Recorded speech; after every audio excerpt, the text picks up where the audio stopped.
Hello guys, അപ്പോൾ ഇവരുടെ ഫ്രണ്ടിന്റെ മാരേജിന് വേണ്ടിയിട്ട് ഔട്ട്ഫിറ്റ് കസ്റ്റമൈസേഷൻ ചെയ്യിപ്പിക്കാൻ വേണ്ടി വന്നിട്ടുള്ളതാണ്. അപ്പോൾ ജസ്റ്റ് നമുക്ക് ഇവരോട് ചോദിച്ചു നോക്കാം, ആര് സജസ്റ്റ് ചെയ്തിട്ടാണ് നിങ്ങൾ ഇങ്ങോട്ട് എത്തിപ്പെട്ടുള്ളത്? ഇൻസ്റ്റാഗ്രാം കണ്ടിട്ടാണോ, അതല്ലാന്നുണ്ടെങ്കിൽ വേറെ ഏതെങ്കിലും കസ്റ്റമേഴ്സ് സജസ്റ്റ് ചെയ്തിട്ടാണോ അങ്ങോട്ട് എത്തിയിട്ടുള്ളത്?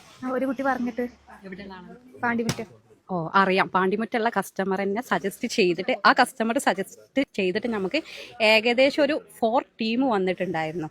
അവരെ മാരേജ് ഫംഗ്ഷനിൽ കണ്ടിട്ട് വേറെ ഫംഗ്ഷന് വേണ്ടിയിട്ടൊക്കെ അതുപോലെ 2 ടീം വന്നിട്ടുണ്ടായിരുന്നു. ഏകദേശം 1 വർഷം മുന്നേ ആയിരുന്നു അവർ മാരേജ് കഴിഞ്ഞിട്ടുണ്ടായിരുന്നത്. അപ്പോൾ ആ കസ്റ്റമറിനെ സജസ്റ്റ് ചെയ്തിട്ടാണ് വീണ്ടും ഇതുപോലുള്ള ഒരു കസ്റ്റമറേയും കൂടി നമുക്ക് കിട്ടിയിട്ടുള്ളത്. അപ്പോൾ ഏത് ഔട്ട്ഫിറ്റിന് വേണ്ടിയിട്ടാണ്? ബ്രൈഡ് അവിടെ മാറി നിൽക്കുകയാണ്. ബ്രൈഡ് ഇങ്ങോട്ട് വരൂ. ഈ ഔട്ട്ഫിറ്റാണ് അവർക്ക് കസ്റ്റമൈസേഷൻ ആയിട്ട് വേണ്ടത്. അത് ഇതട്ടോ, ഈ ക്ലോത്തിലാണ് അവർക്ക് കസ്റ്റമൈസേഷൻ ആയിട്ട് വേണ്ടത്. ഈ ക്ലോത്ത് വിചിത്ര സിൽക്കാണ് വരുന്നത്. ഇതിൽ ഒരുപാട് കളേഴ്സുകൾ നമ്മളെ കയ്യിൽ അവൈലബിൾ ആട്ടെ. ഏത് മോഡലിലോട്ടും നമുക്ക് കസ്റ്റമൈസേഷൻ അവൈലബിൾ ആണ്. 1 week later.